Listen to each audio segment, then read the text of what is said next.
Austraeoh by Imploding Colon, read by Deathlight, Chapter 95, Niche. Rainbow Dash thought she was prepared to handle the cold. She was wrong. The frosted night descended on her like a shattering glacier. Every inch of her coat was permeated by a gloss of freezing moisture. She had found a niche to situate herself in overnight, but she was hardly enthralled. For 2 solid hours, she fumbled to start a fire. The rocky structure of the crevice she was situated in was made slippery by a thin layer of sleet, and she nearly collapsed several times as she struggled to produce sparks with her flint and steel. When she finally built a fire, Rainbow heaved numerous bundles of wood into the glowing flame. Minutes passed as she squatted before the flames, warming her limbs, enjoying having feeling return to her hooves. She then noticed that, in her panic and desperation, she easily tossed 2/3 of her wood supply into the pyre. She cursed under her breath, nonetheless squatting close to the flames and rubbing her limbs. More minutes passed, and when she next stretched her wings, she twitched awkwardly upon realizing how stiff they were. The moisture that had clung to her feathers was starting to harden into granules of ice. When seeing, she turned around and positioned her back to the flame, stretching her wings out wide to receive the brunt of the warmth. With a sigh, she glanced out into the haze of night. The color and the spectacle of stars were gone, replaced instead by sheer blackness that loomed beyond the halo of orange generated by her flame. If she squinted, she couldn't tell where the Shadow Mountains ended and the dismal cosmos began.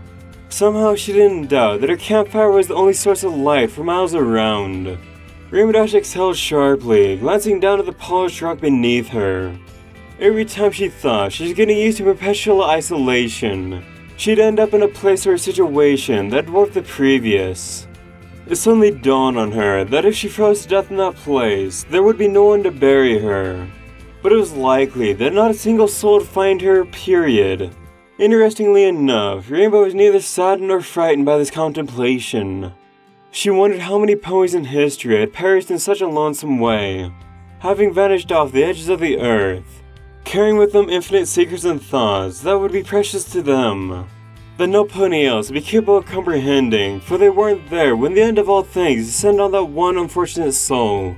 The end of the universe, after all, was relevant to when a single pony died, vanished, or just gave up, Rainbow Dash imagined. History was a selective thing, unaware of so many unsung barbs within the grasp of physical and mental planes.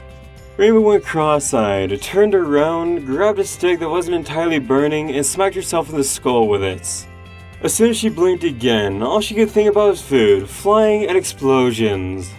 She smiled, tossing the stick back in. Rainbow scooted over to the far end of the fire, so that she was pinned between the flames and the cradle that the rocky niches made. Her wings were no longer stiff, and the flames had intensified enough to make her moderately comfortable. She knew that it would be a pressing situation to fire more wood the next day. She knew that there was an unfathomable distance of mountains left to scale.